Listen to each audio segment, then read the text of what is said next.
Mga ka-Vertusio, sa mga nagtatanong po dyan kung saan po pwedeng ibenta ang mga collected coins na meron po sila, lalong-lalo na ang mga lumang coins.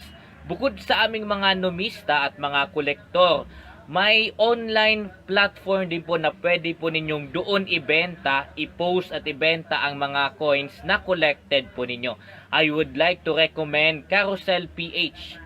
Ito ay legit po na platform na pwede po kayong mag-post ng mga pictures ng mga collected coins na meron po kayo as you are looking for a buyer. Tapos ibigay nyo rin po yung presyo according po doon sa nakaset na presyo sa coin na meron na yon and according din sa demand ng coin na yon. So Carousel PH po ang pwede po nating puntahan.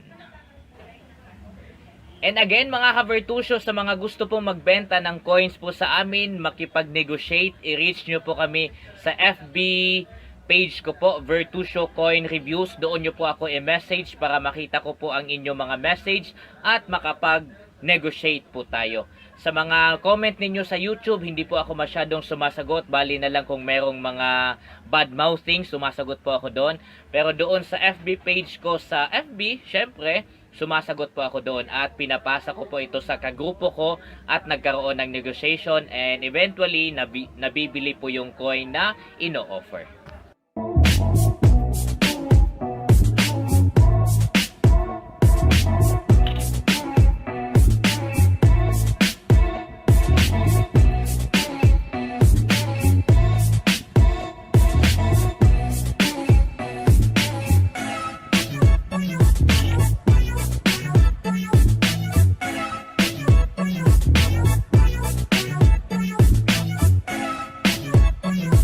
And for today's video mga ka-Vertusio, isang lumang piso coin po ang i-review po natin.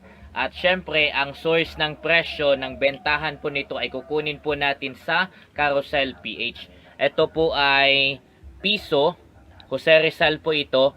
Ang series po nito ay 1976. Very rare to find na po ang coin na ito. Kaya ang halaga po ay syempre mas mataas din po. Or mataas na ang nagiging value po nito kasi very rare to find na po siya. 1976. Again, ang source po natin dito ay ang Carousel PH. Kung magkano man, panoorin sa video na ito, dito lang sa Vertusio. Yeah.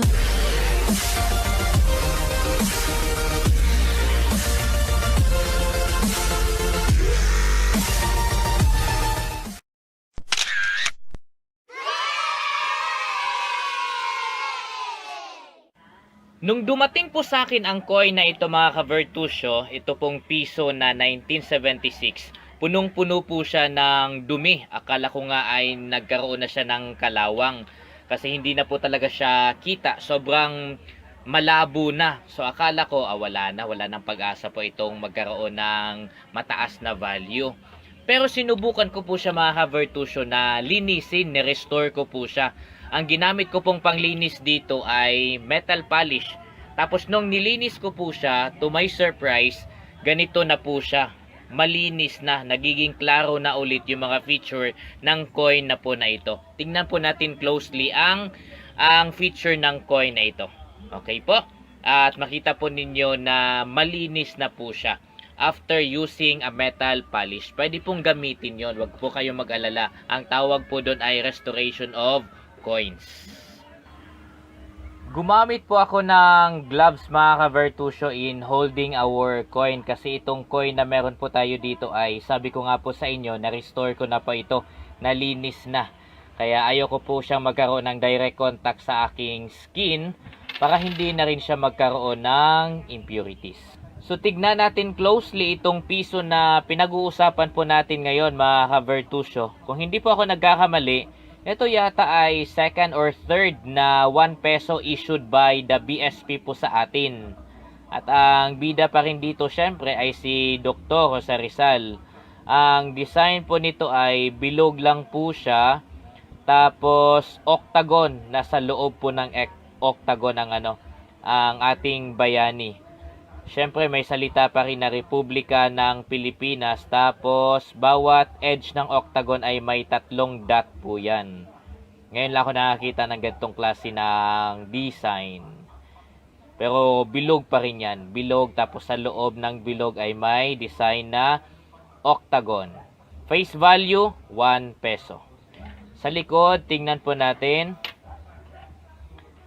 Sa likod ay normal lang po. Ang nakalagay po dito ay ang bagong lipunan.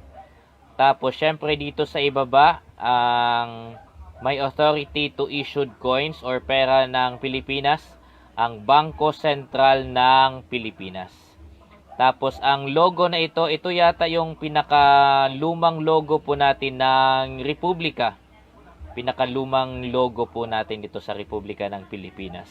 Tapos, ang series ng coin na ito, kitang-kita nyo naman sa video, it's 1976. 1976. Kung makikita po ninyo, wala po siyang gasgas. Intact pa po ang ano nito. Wala po yung gasgas mga ka-Vertusio. Pero nung dumating po ito sa akin, akala ko punong-puno na ito ng kalawang. Kasi sobrang labo na po niya. Punong-puno na siya ng impurities nung dumating ito sa akin. Fortunately, by the help of metal polish, tapos gumamit lang po ako ng tela lang din na malambot. Huwag yung magaspang na tela. Malambot lang din na tela, tapos kuskusin yung ganyan, dahan-dahan lang, para siyang lang minamasahing ganon. Tapos bumalik na po ang quality po niya. Yan, ito ay malinis na po ito. May at least 5 seller po tayong nakikita sa Carousel PH mga ka-Vertusio.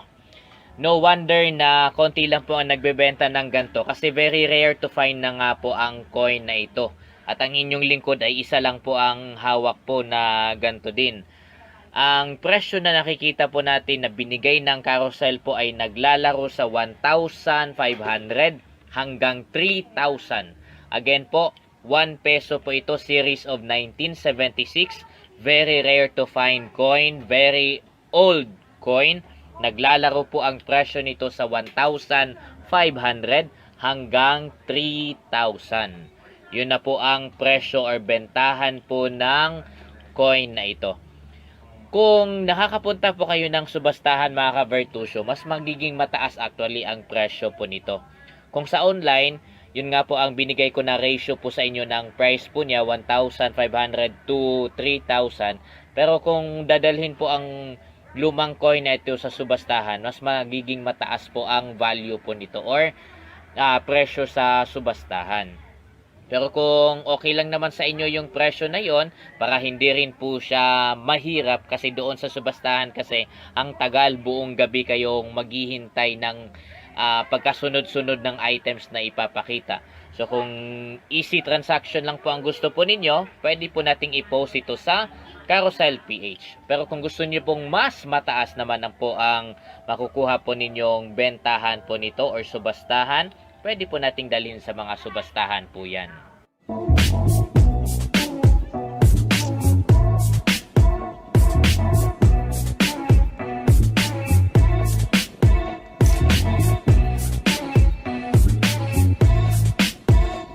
So kung sino man sa inyo mga ka-Vertusio ang may coin na ganito, old coin, 1 peso, 1976, pwede po kayong mag-post na po sa Carousel PH. Gawa lang po kayo ng account po doon at doon nyo po ibenta.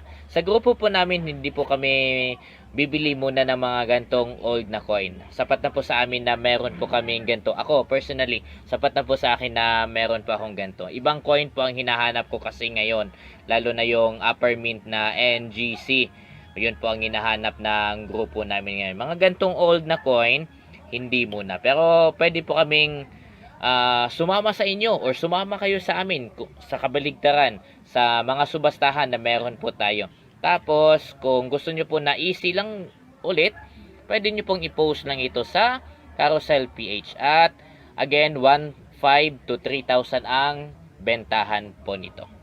For more information mga ka-Vertusio at mga update again na meron po tayo lalo na sa mga hinahanap naming coins, huwag pong kalimutan mag-subscribe at i-follow po kami at i-hit ang notification bell para lagi po kayong updated sa mga bagong hanap po namin, bagong videos, bagong upload at lagi nyo pong suportahan ang inyong lingkod dito lang sa Virtu Show!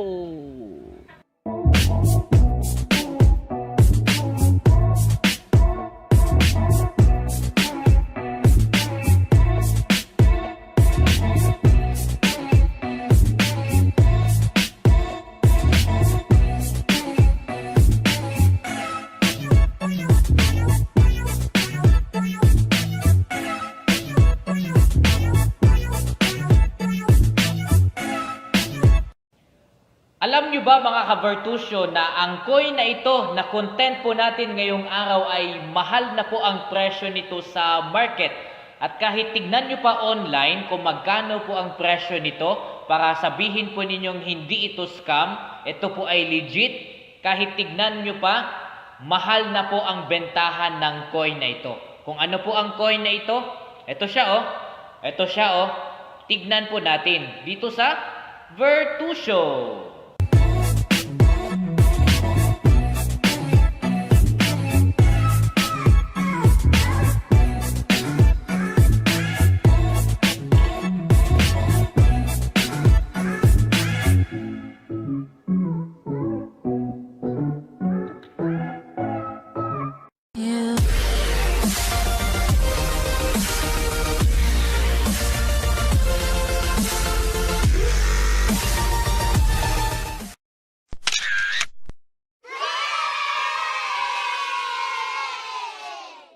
Ang coin na ito na hawak ko po ngayon mga ka-Virtusyo ay 5 piso.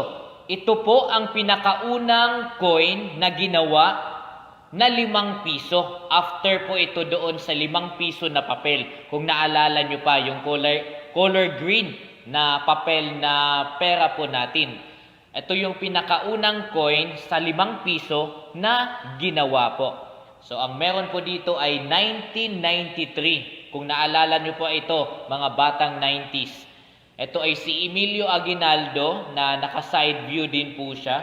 Tapos meron pong isang bulaklak po dito na featured. Tignan po natin ito closely later on. Etong 5 piso na ito mga ka-Virtusyo, kung titignan nyo po online, ang presyo po nito ay 1.5 na po.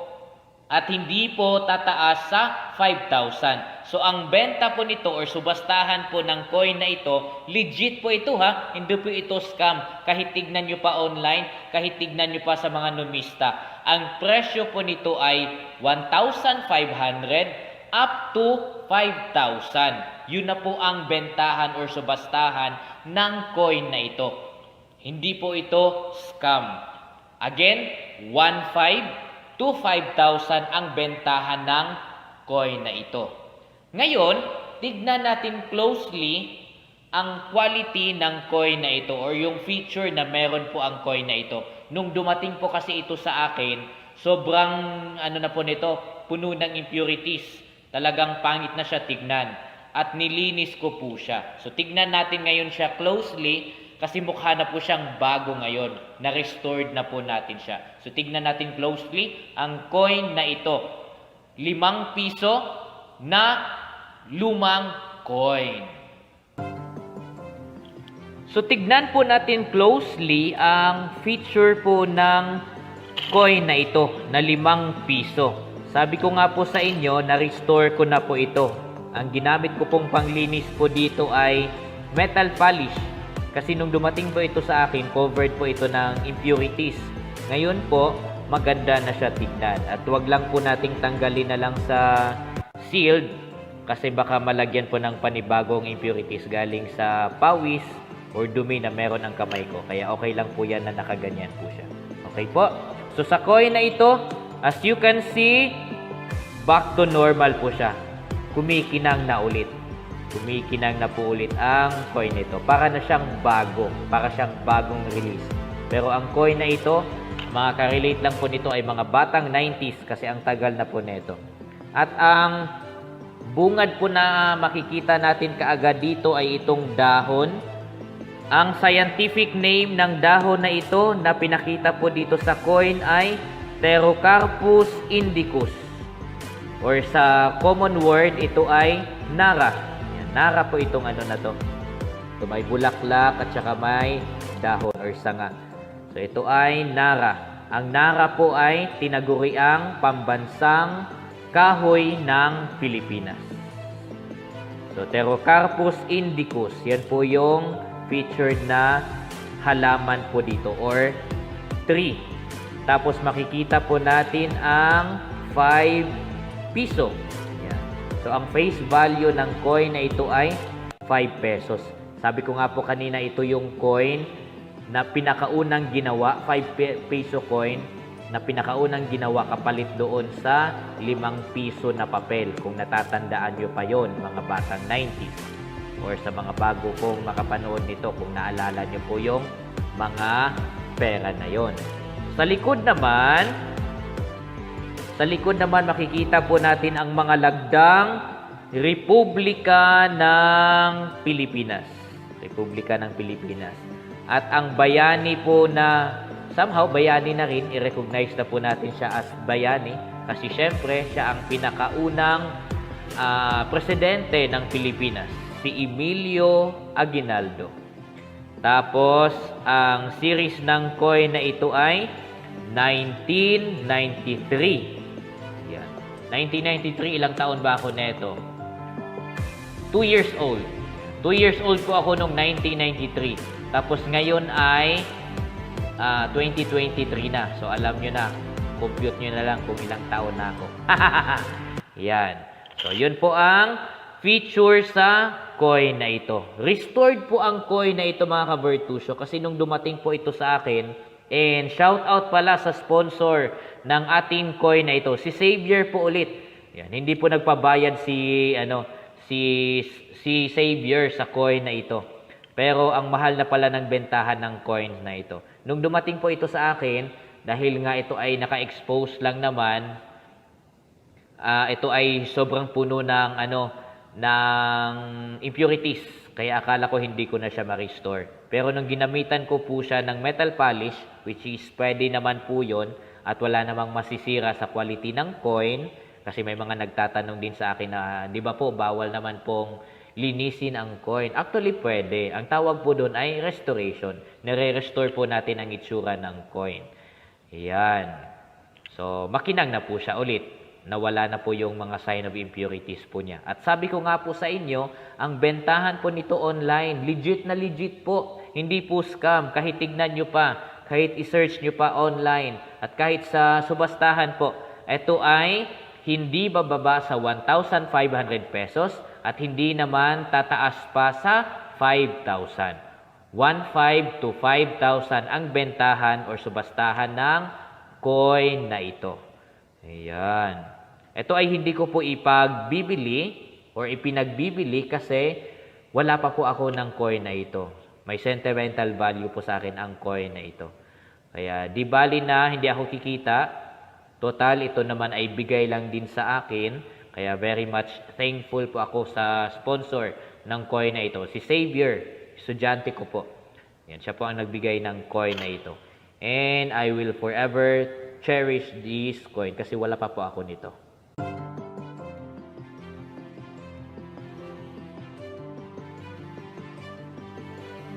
Ngayon, mga ka-Virtusio, meron po mga nagtatanong po sa akin kung saan daw pwedeng ibenta yung mga lumang coins. Mahirap po kasi itong ibenta sa subastahan kasi mahal po ang presyo. Katulad noong 1972, 1974, yung 1962, yung 1976. Mahirap po yun kasi mahal po ang bentahan nun. I would advise sa mga meron pong coins na katulad po nito o yung mga sinabi ko po kanina, na dalhin nyo po sa subastahan. May mga nagtatanong po sa akin kung saan ang subastahan. Meron po sa Quiapo. Meron po sa Quiapo, sa may sa may likod mismo ng simbahan. Meron pong subastahan na nangyayari po dyan about mga old coins. Meron din sa Novaliches. Meron sa Pasig. Yan. Madalas yung grupo ko po, pumupunta sila ng Pasig, dinadala po nila yung mga lumang coins or kung may mga coins po silang hinahanap. Meron din po sa Quezon Ave. Malapit po sa likod po ng kung hindi ako nagkakamali, sa likod ng Pegasus. Siyempre, kilala po natin yung Pegasus na yan. Okay? Meron din po sa saan pa nga ba 'to? Paranaque. Meron din po sa Paranaque. Nag-a-announce naman po. Meron pong page sa FB about subastahan. Doon po nag-a-announce kung saan po gaganapin yung mga subastahan ng mga old coins. Kung meron po kayong ganito, pwede niyo pong bisitahin yung page na yon sa FB para makakuha po kayo in information kung saan po ang subastahan. I would advise kasi na ibenta nyo po doon or isalin nyo po sa subastahan para magkaroon ng tamang presyo, tamang hustisya yung coin na meron po kayo. Kasi itong mga coin na ganito, syempre itong coin na ito ay medyo mababa lang, 1.5 to 5,000. Pero yung ibang mga coins pa na lumang-luma at yung iba pa nga ay na-feature sa KMJS na nasa milyones na ang halaga, hindi pa po namin kaya yung sa grupo po namin. Kaya I would advise na dalhin nyo po sa subastahan. At syempre, babalik po tayo dito sa 5 pesos na ito. Ang presyo nga po nito ay 1.5 to 5,000. Legit po yan. Kahit tignan nyo pa sa Google at sa online. Makikita nyo po ang presyo po nito kung magkano na ito ngayon. Ito ay 5 piso na coin. Ito yung pinakaunang 5 piso na coin na ginawa kapalit po doon sa papel na piso. Okay? At syempre, para lagi po kayong updated sa mga upload ko, yung mga hinahanap nating coins, yung mga coins na binibigyan ko kayo ng information, para hindi nyo po ma-miss po yun, huwag nyong kalimutang mag-subscribe. Syempre naman po. At i-hit ang notification bell para lagi kayong updated sa mga upload ng Vertusio. Hindi po ito scam. Legit po ito. Legit ito, baby. Yeah.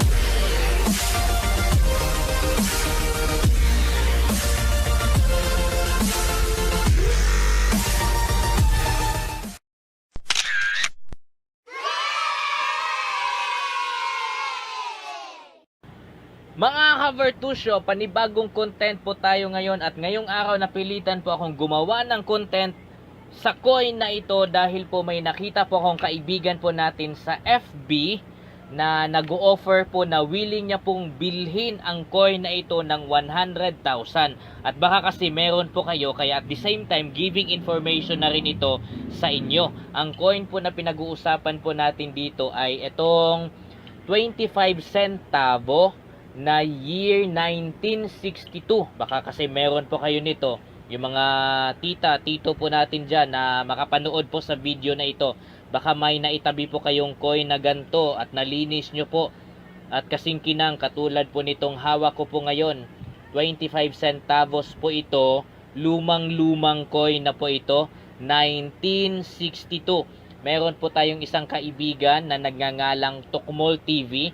Pwede nyo pong i-search sa FB para makita nyo po siya. Marami po itong followers. Kumikita na po ito.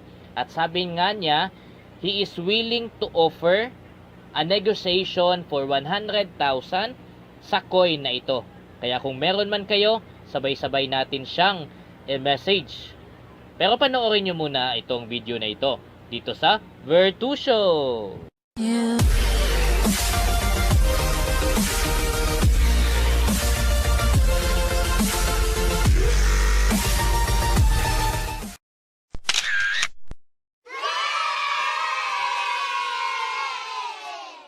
Alright mga ka-Vertusio, disclaimer lang at saka konting pagpaliwanag lang din kasi ang dami po sa inyo na nagme-message kung bumibili po ba kami ng mga old coins. Ang sagot po, yes, pero hindi pa kaya. Hindi pa muna ngayon.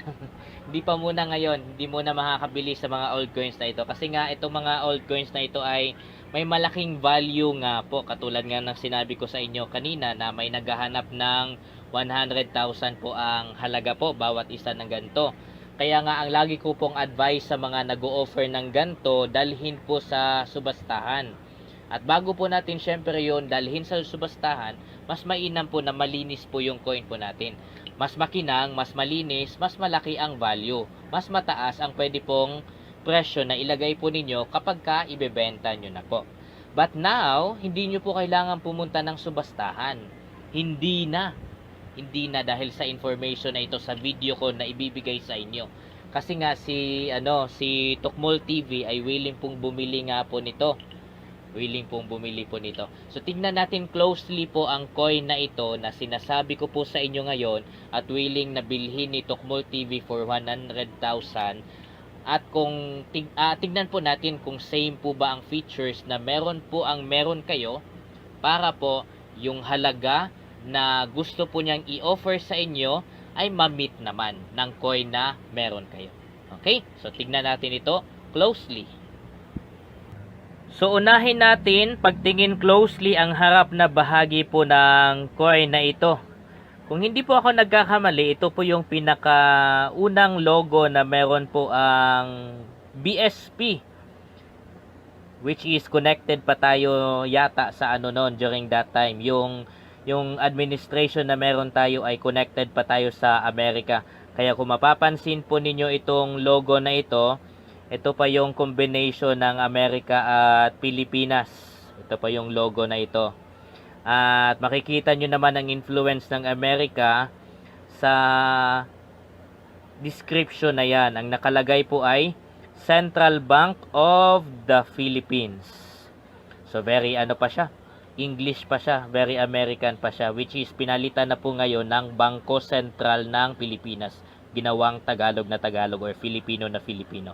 But on this coin, Central Bank of the Philippines po ang meron po tayo dito. Tapos makikita po natin itong logo na ito. Yan, may eagle at saka lion. So pinagsamang puwersa po yan ng administration ng Amerika at ng Pilipinas. Tapos syempre ito po yung logo ng watawat po ng Pilipinas. Merong sun sa gitna at may tatlong bituin na nagsisilbing bituin ng lalawigan po yan, Luzon, Visayas at Mindanao. Sa likod naman po, makikita po natin na mga katagang 25 centavos. 25 centavos po yan. Tapos isang babae po. Ito ay, kung hindi ako nagkakamali, itong nasa likod ay, po ito, Mayon. Mayon Volcano po yan. Tapos syempre ang series po ng coin na ito ay 1962. Very old na po ang coin na ito. Kaya nga po ito ay very rare to find at si Tokmol TV po ay naghahanap yata para sa kanyang collection at willing niya pong bayaran nga po mga kabertusyo. Hindi po kayo nagkakamali sa narinig po ninyo. 100,000 po ang willing niya pong ibayad sa bawat individual na coin na ito. At baka meron po kasi kayo.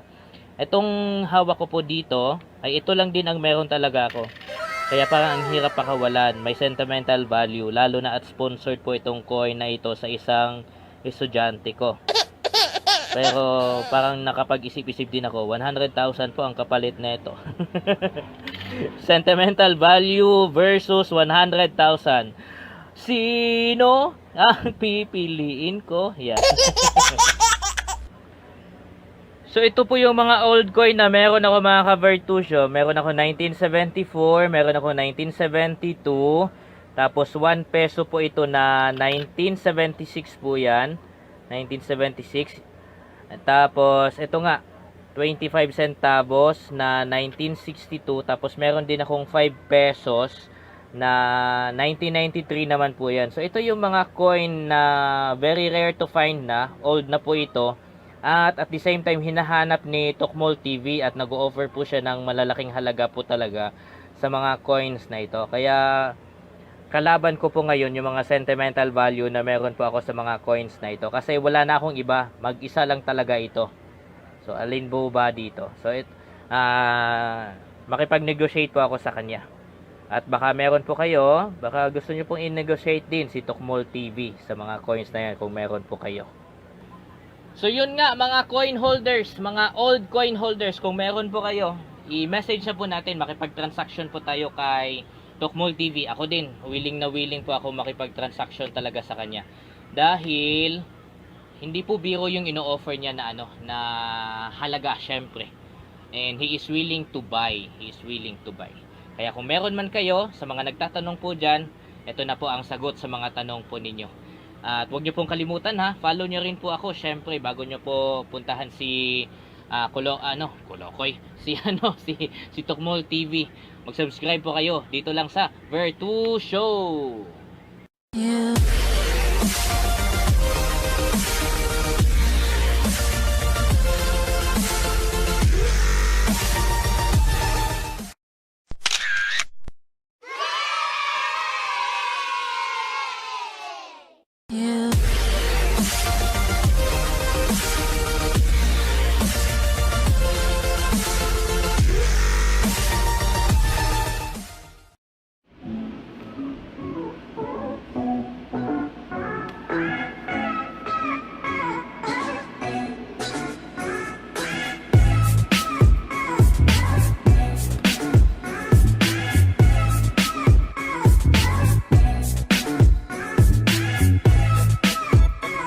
Sino ba sa atin ang hindi nakakakilala sa isang coin na ito na sobrang sikat ngayon sa social media, mapa Facebook man or YouTube?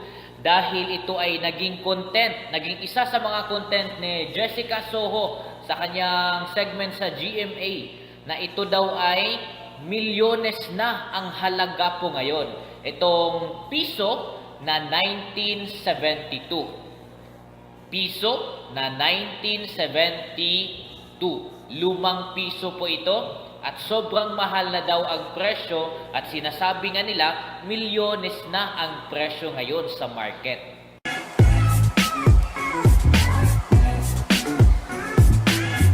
At may mga nagsasabi pa mga ka-Virtusyo na ang coin na ito ay may halo daw gold. Kaya po kahit na sobrang tagal na nitong coin na ito, hindi siya kinalawang dahil may halo daw itong gold. Yung iba naman, ang sabi nila, gawa daw ito sa pure silver.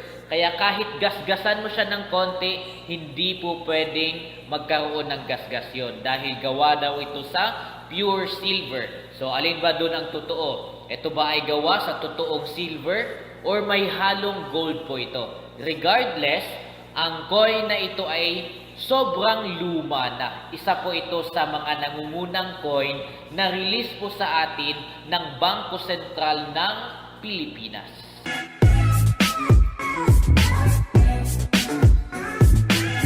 Ang coin na ito mga ka-Virtusyo ay sponsored sa atin ng isa sa mga estudyante ko po sa grade 9 na nagngangalang Xavier. Ayaw daw niya ibigay ang kanyang apelyido kasi gusto daw niyang manatiling anonymous. Pero Xavier, thank you for sponsoring this coin for me. Ito ay 1972, 1 peso or 1 piso, isang piso na 1972 po ang series po niya. Na ang sabi nga po sa social media, ito nga daw ay nagkakahalaga na ng milyones po ngayon.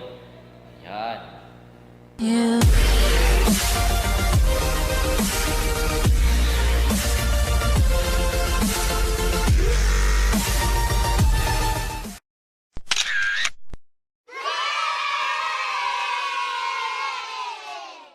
Ang coin po natin ay intact, kumpletong-kumpleto, walang kalawang, malinis na malinis. At lahat ng features, kung paano po ito ginawa at lumabas sa atin na original, nandun pa rin po siya. Walang nabura, walang lumabo, kumpletong-kumpleto pa rin. Walang gasgas din. May kunting-kunting sign of impurity, pero sobrang minimal lang po yun. Sa sobrang luma na din naman kasi ng coin na ito. At syempre, hindi po ito masyadong napangalagaan. Pero konting lilis lang po sa coin na ito, back to the normal na po ito. At sobrang maganda po ng coin ito. At syempre, kapag naalagaan po natin ito, malagay na po natin doon sa sealed, tapos malagay natin ng papeles, mataas po ang value nito. Mataas po ang value nito.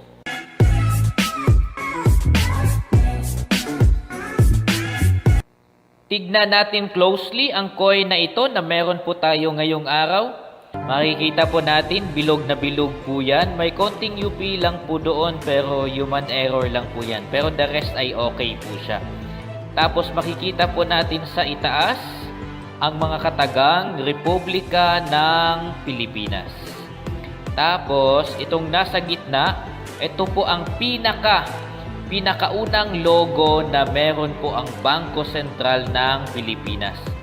As you can see, ito ay symbolizing the sagisag ng Pilipinas or yung flag. Mayroong 3 stars sa taas, tapos itong sun. Tapos itong logo na ito na dalawa ay, kung hindi ako nagkakamali, ito ay samahan po ng Amerikano at mga Pilipino nung nagkaisa na po sila. Yan. Tapos, nakalagay din po sa ibaba pa rin dito sa parang laso po yan, Republika ng Pilipinas. At syempre, the official maker and producer ng mga coins dito sa Pilipinas ay ang Bangko Sentral.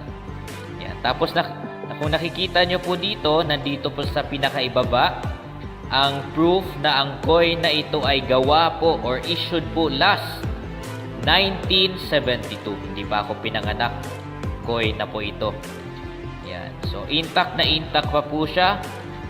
Nandyan pa po lahat ng feature. Klaro pa, nababasa pa. Wala pang nabura sa lahat ng sa anumang feature na meron ang coin na ito. Tignan po natin dito sa likod.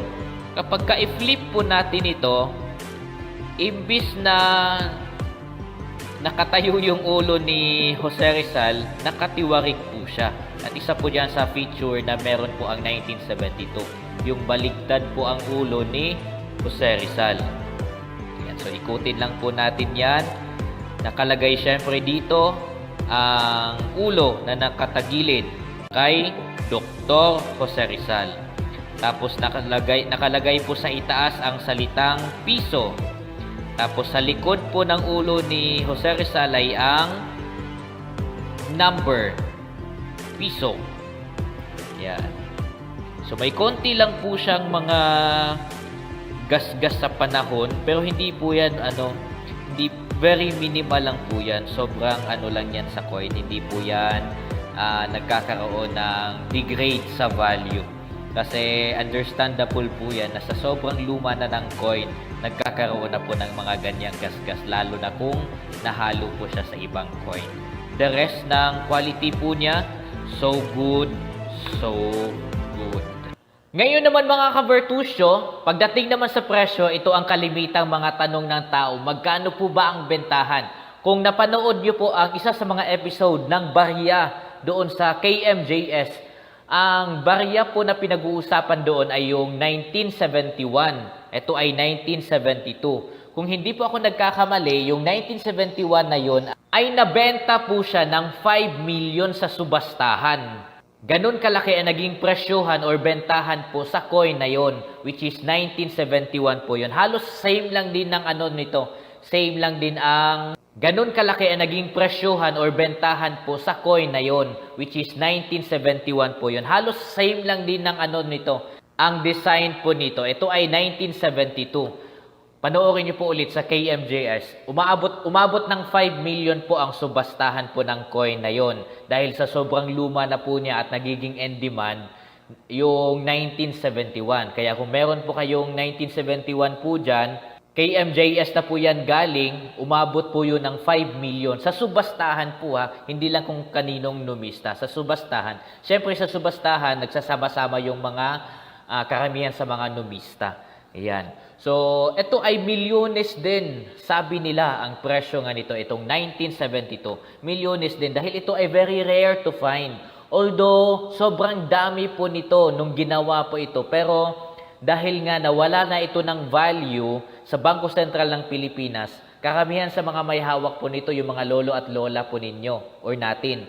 Tapos karamihan, katulad sa grupo po namin, mga nomista, yun na lang may hawak ng ganito. And this one is sponsored nga ng isa sa mga estudyante ko. Xavier, thank you for sponsoring this one or this coin, the 1972. Wala pa po akong ganito, sa totoo lang. And I am very happy to hold this kind of coin na sobrang taas po ng value po nito. Karamihan nga nagsasabi na milyones daw ang presyo po nito. So, di ba?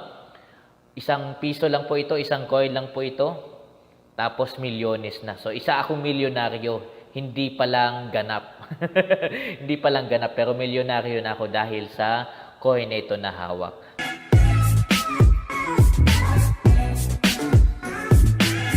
So mga ka-Vertusyo, sort of advice lang, kung meron po kayong hawak na gantong klase ng coin, 1972, wag nyo pong ibenta ng kahit saan-saan lang. I would better attend ng mga subastahan, lalo na sa Pasig, marami po sa Pasig, at doon nyo po ibenta ito. Kung meron po kayong ganito, better din siguro na ipalinis po ninyo, ipasealed, tapos palagyan ng papeles para mas maayos at mas mataas po ang subastahan po nito. Magkaroon ng negotiation sa coin na ito. Dahil ito nga po ay old coin, very rare to find, at syempre maayos pa ang ano. Kapag meron kayong ganito, for sure maayos din ang quality po niyan. Kasi nga ito ay hindi kinakalawang. Hindi po ito kinakalawang. Kaya I would rather advise na mag-a-attend kayo ng subastahan kasi mas mataas po at guaranteed po na mas mataas ang presyo kapag doon nyo ibibenta kumpara naman sa ibibenta nyo lang saan-saan, lalo na sa mga naglalako. May mga naglalako po kasi na lulukohin ka lang, tapos pag dinala nila yun sa subastahan, ang taas ng presyo. Kaya I would advise na yun ang gagawin po ninyo. Mag-attend po kayo ng subastahan kung meron kayong ganito ng klase ng coin. Para sa kaalaman na yan mga ka-Vertusyo, and for more videos, huwag pong kalimutang mag-subscribe. Syempre naman, i-follow nyo po ako. Mag-subscribe po kayo at i-hit po ninyo ang notification bell para time to time na may upload po kayo ay magiging updated po kayo at malalaman din ninyo kung anong information naman ang binibigay ko about coins at lalo na kung may coins kaming binibenta. Kaya wag pong kalimutan na i-follow po ako. Mag-subscribe na dito sa Vertusyo.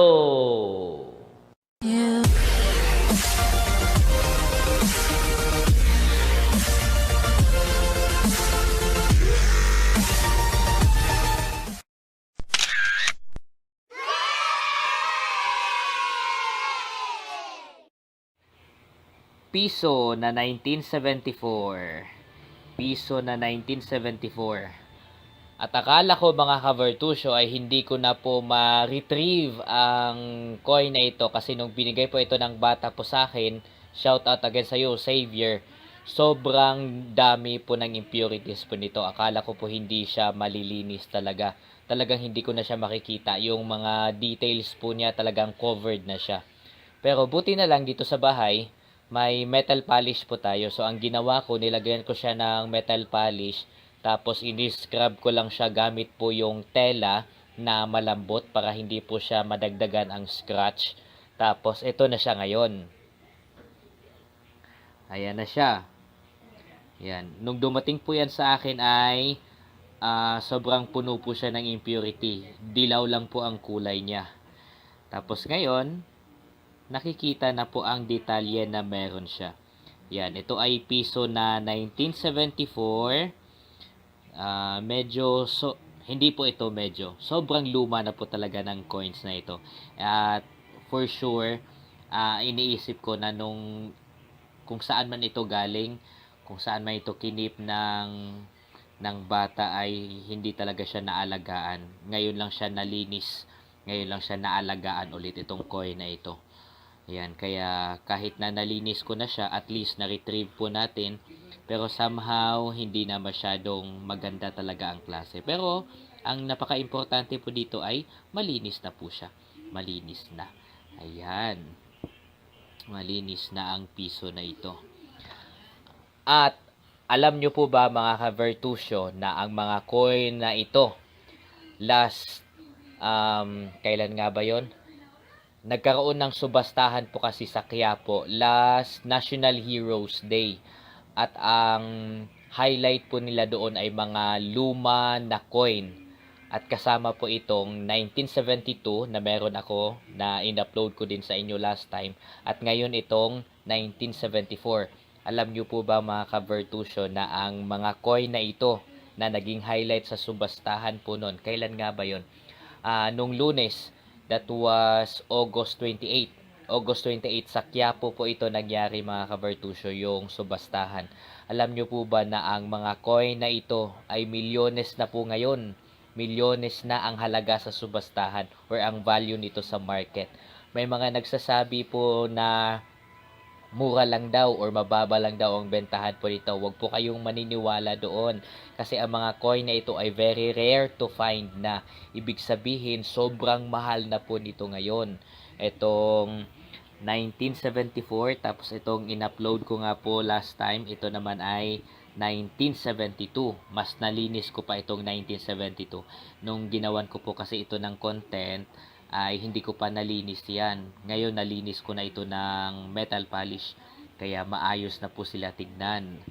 Yan, kung nakikita nyo po, kumikinang na siya ulit. Lalo na itong 1972, kumikinang na yan ulit. Ang mga presyo po nito sa subastahan mga ka-Vertusyo, uulitin ko, ito ay milyones na po ang halaga. At kahit tingnan nyo pa sa mga videos ng KMJS, meron po doon na nabenta nila sa subastahan. 1971 po yata yun. Ibang coin naman po yun na milyones ang halaga. Ito rin naman, 1974 at 1972, halos same lang din yun sa ano na yun, sa tawag nito, sa series na yun na hinahanap po nila. Ang mahal po ng bentahan po nito sa subastahan. Kaya kung meron man sa inyong may hawak po nito, kasi may mga nagtatanong po sa akin kung bumibili ba ako.